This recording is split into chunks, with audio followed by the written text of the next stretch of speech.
UP police, ATS और STF ने मिलकर पाकिस्तानी खुफिया एजेंसी आईएसआई की एक बड़ी आतंकी साजिश को बस्ट कर दिया और 52 पाकिस्तानी जासूसों को गिरफ्तार किया। यूपी पुलिस ने बताया कि पाकिस्तानी गैंगस्टर शहजाद भट्टी और उसके गुर्गों ने सोशल मीडिया को वेपन की तरह इस्तेमाल किया।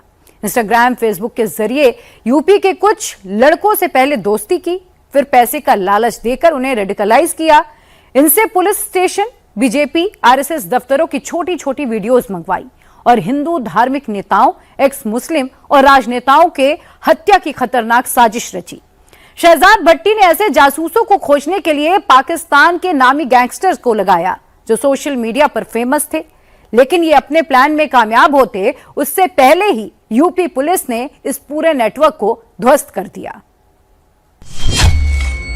बाबा ने आतंकी पाकिस्तानी भट्टी बंद कर दी।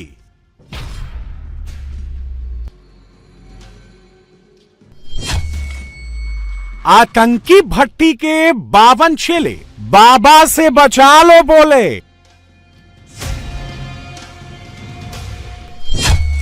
बाबा का फुल डोज, आईएसआई की भट्टी क्लोज। कुछ दिनों में माफ़ी मंगवा लो इससे, जो भी अदारे हैं, गवर्नमेंट है या कुछ भी है। बाद में फिर गिला नहीं करना, बाद में फिर चीखें नहीं मारनी है, बाद में फिर ना कहना कि शहजाद भट्टी है तो शहजाद भट्टी। दुबई में छिपकर हिंदुस्तान को ऐसे ही धमकाता है पाकिस्तान का पालतू शहजाद भट्टी। सिर्फ मेरे नाम थे मैंने अब्यूज करके या कुछ भी करके मेरे सिर्फ फेम ले सकते जो और कुछ भी नहीं। हिंदुस्तान के भोले भाले बच्चों को ऐसे ही वीडियो दिखाकर बरगलाता है मुनीर का ये सपोला। शेर के बच्चों के साथ खेलते हुए वीडियो दिखाकर ऐसे ही भरमाता है हिंदुस्तान का ये दुश्मन। नहीं है वो मेरा भी भाई है, मेरी जितनी टीम है उसका उनका भी वो भाई है, ठीक है। नेक्स्ट टाइम मैं वीडियो वाला काम नहीं करूंगा। आप भाई हैं हमारे, बेफिक्र हो जाएं। जिधर तक हमारी आपको ज़रूरत पड़ेगी, सोशल मीडिया भी और रियल लाइफ भी, इंशाल्लाह ताला शहजाद भट्टी और शहजाद भट्टी की टोटल जितनी टीम है आपके साथ है। इंस्टाग्राम, फेसबुक पर लग्जरी लाइफ दिखाकर भारत के खिलाफ भड़काता है आईएसआई का एजेंट भट्टी। वो मेरा लाइव पे मेरा ना एक मैच लगा एक इंडियन के साथ, तो वो ना ऐसे मुझे गालियां निकाल रहा था कि पाकिस्तानियों को ये वो मैंने उसे ऐसे ही डायलॉग ही मारा। मैंने कहा मैं करता हूँ कोच शहजाद भट्टी को। वो मुझे और गालियां देने लग पड़ा। हमारे नाम से तो फिर बेचारों के खून खोल जाते हैं। मैंने उसे बताया भी इंडिया में एक बंदे का सॉफ्टवेयर अपडेट हुआ।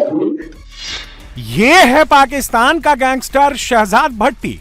ऐसे ही वीडियो दिखाकर, सुनाकर पाकिस्तान में युवाओं को भारत के खिलाफ भड़काता है और हिंदुस्तान में यंग लड़कों को अपनी बातों के जाल में फंसाता है। इसने ऐसा ही जाल बिछाकर हिंदुस्तान की तबाही के लिए आतंकियों की फौज तैयार कर ली। 14 राज्यों में करीब 253 हिंदुस्तानी लड़कों को इसने अपने जाल में फंसाकर हिंदुस्तान का दुश्मन बना दिया। इन लड़कों से हिंदुस्तान के 14 राज्यों में सीरियल बम ब्लास्ट की खतरनाक साजिश रची थी। इस काम के लिए पाकिस्तान की आईएसआई ने भारी फंडिंग की। इसने बाकायदा पाकिस्तान में बैठे गैंगस्टर्स और अपराधियों को सोशल मीडिया के जरिए जोड़ा। सोशल मीडिया के जरिए भोले भाले लड़कों की भर्ती कर दी। लेकिन अब ये पूरा सिंडिकेट ध्वस्त हो गया है। एक साथ 14 राज्यों में एनटीए, एटीएस और एसटीएफ ने पूरे नेटवर्क को ध्वस्त कर दिया। सबसे बड़ा झटका पाकिस्तान के इस बुलडॉग को उत्तर प्रदेश में लगा, जब यूपी, एटीएस और एसटीएफ ने केंद्रीय जांच एजेंसियों के साथ मिलकर बेनकाब कर दिया। पाकिस्तानी गैंगस्टर शहजाद भट्टी और उसके गुर्गों के खिलाफ यूपी पुलिस ने कार्रवाई करते हुए अब तक 12 एफआईआर दर्ज कर 52 टेरर ऑपरेटिव्स को गिरफ्तार कर लिया है। शहजाद भट्टी के इस टेरर फैक्ट्री का खुलासा आज यूपी एटीएस ने किया है। जो बातें सामने आई हैं, उससे पाकिस्तान की आईएसआई के खूनी प्लान का खुलासा हुआ।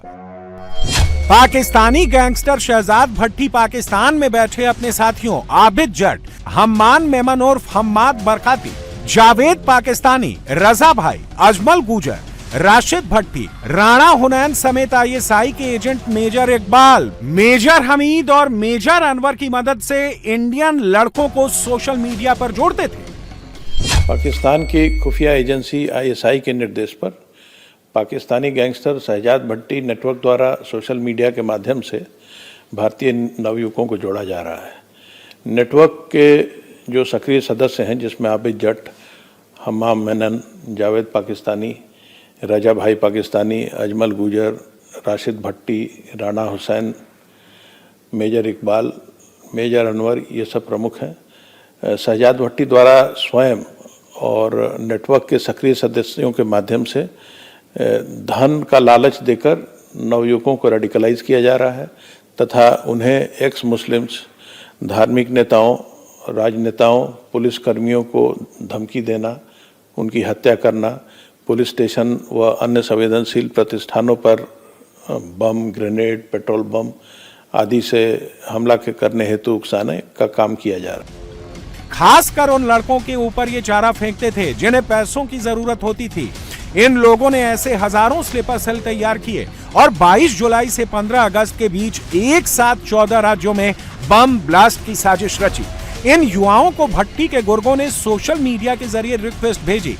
पहले दोस्ती और बातचीत के जरिए भरोसा बढ़ाकर छोटे छोटे काम लेने शुरू कर दिए।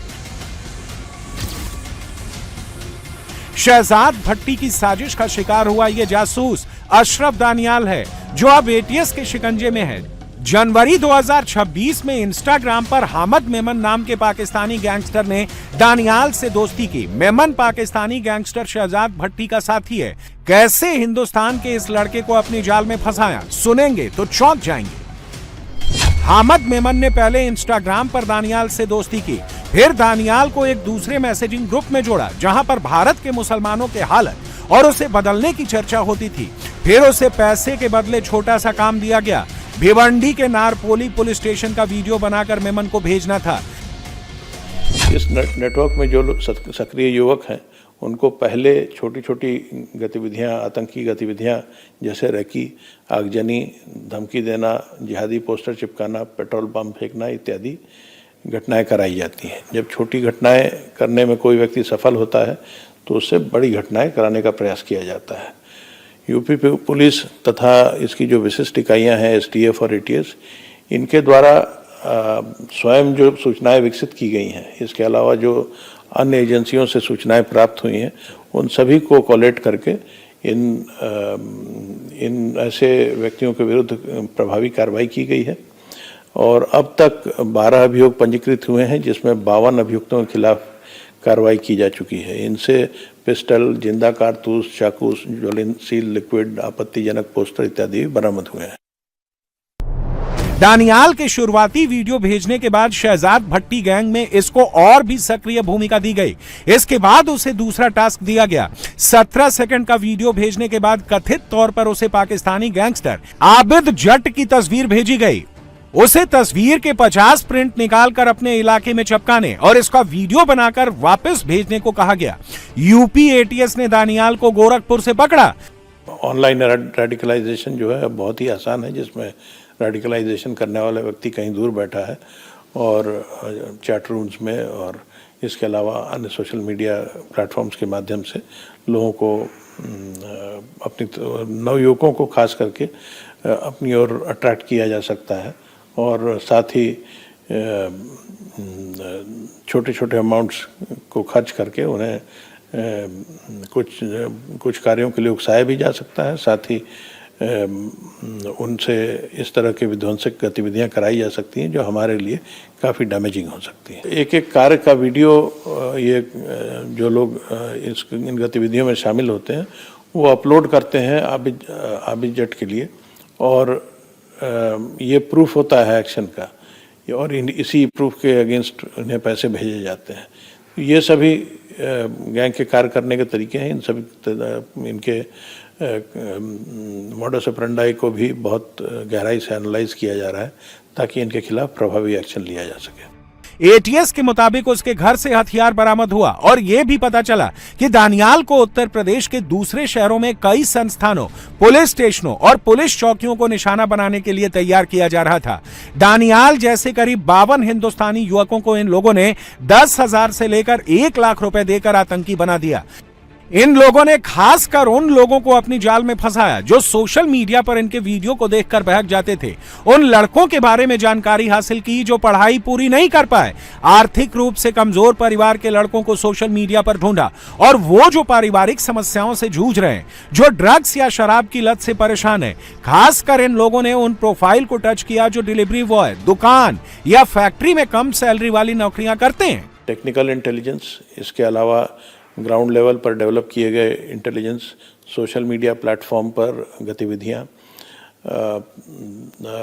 जो लोग पकड़े जाते हैं अथवा संदिग्ध होते हैं उनसे पूछताछ, इन सभी को कोलेट करके जानकारी इकट्ठा की जाती है और जिनके भी नाम सामने आते हैं जो इस ग्रुप के साथ एक्टिवली कोलैबोरेट कर रहे हैं, उन्हें गिरफ्तार कर उनसे पूछताछ की जाती है। कई सूचनाएं पूछताछ में भी मिली हैं और उसके बाद फिर प्रमाण इकट्ठे किए गए हैं जिसके कारण इतनी बड़ी कार्रवाई हो सकी है। इसमें लगातार कार्रवाई की आवश्यकता है क्योंकि ये नेटवर्क एक बहुत ही लो कॉस्ट वॉरफेयर कर रहा है। इसने बहुत कम खर्चे में ये हमारी सोशल फैब्रिक को नुकसान पहुंचाने की कोशिश कर रहा है, साथ ही हमारे लोगों का आत्मविश्वास घट जाए, डर का माहौल हो जाए, इस प्रकार के प्रयास कर रहा है। यूपी एटीएस ने पकड़े गए इन 52 ऑपरेटिव्स के पास से बड़ी मात्रा में हथियार, पिस्टल, जिंदा कारतूस और भड़काऊ सामग्रियां बरामद की हैं। यूपी एटीएस ने 26 मई 2026 को यूपी पुलिस और केंद्रीय एजेंसियों ने मिलकर प्रदेश भर में बड़ा ऑपरेशन चलाकर नेटवर्क से जुड़े करीब 175 संदिग्धों को खंगाला, जिसके बाद भट्टी नेटवर्क के 52 ऑपरेटिव्स के गिरेबान तक पुलिस पहुंच गई। इनका नेटवर्क कितना खतरनाक है इसी से समझ लीजिए कि इस पर पूरी तरह लगाम लगाने के लिए यूपी पुलिस ने केंद्रीय मंत्रालय को चिट्ठी लिखकर शहजाद भट्टी और उसके साथियों को यूएपीए के तहत आतंकी घोषित करने की अपील की है। इसमें कोई शक नहीं कि पुलिस को हमेशा ऐसे एलिमेंट्स के खिलाफ कार्रवाई करने के लिए फ्री हैंड मिला है और प्रेजेंट गवर्नमेंट ने पूरी तरह से पुलिस को मोटिवेट करके रखा है कि इस तरह की गतिविधियां रोकी जाए और अपराधियों के विरुद्ध कार्रवाई की जाए। पाकिस्तानी खुफिया एजेंसी आईएसआई के इशारे पर सीमा पार बैठा पाकिस्तानी गैंगस्टर शहजाद भट्टी न सिर्फ उत्तर प्रदेश के बल्कि देश के युवाओं को बरगलाना चाहता है, रेडिकलाइज करना चाहता है। इसी को देखते हुए गृह मंत्रालय ने देश की अलग अलग एजेंसी और पुलिस यूनिट के साथ मिलकर के देश भर में छापेमारी की और इस शहजाद भट्टी गैंग के नेटवर्क को ध्वस्त करने में बड़ी कामयाबी हासिल की है। इस पूरे मामले में उत्तर प्रदेश के मुख्यमंत्री योगी आदित्यनाथ ने एसटीएफ के साथ साथ यूपी एटीएस को भी फ्री हैंड दे रखा है। यही वजह है कि 50 से ज़्यादा गिरफ्तारियां उत्तर प्रदेश में हुई हैं और इस दौरान उत्तर प्रदेश पुलिस ने शहजाद भट्टी गैंग की अर्थव्यवस्था की सारी कमर तोड़ दी है। भट्टी की आतंक की फैक्ट्री में बाबा की पुलिस ने मिट्टी डाल दी है, लेकिन मुनीर का ये सपोला अभी फुफकार रहा है। मेरे हजारों लोग हैं वहां पे, अगर आपने 300 गिरफ्तार कर लिया तो फिर ठीक है, 3000 बाहर भी फिर रहा है अभी। लेकिन ये भूल गया है कि ये लाहौर नहीं है, ये यूपी है। यहां पर बाबा पाकिस्तानी सांपों को फन उठाने से पहले ही कुचल देते हैं। अभी तो यूपी से भट्टी के 52 चेले पकड़े गए। एक बात ध्यान से सुन लेना, दोबारा गुस्ताखी की तो अब बाबा की पुलिस इनको पकड़ेगी नहीं, सीधा जहन्नुम भेज देगी।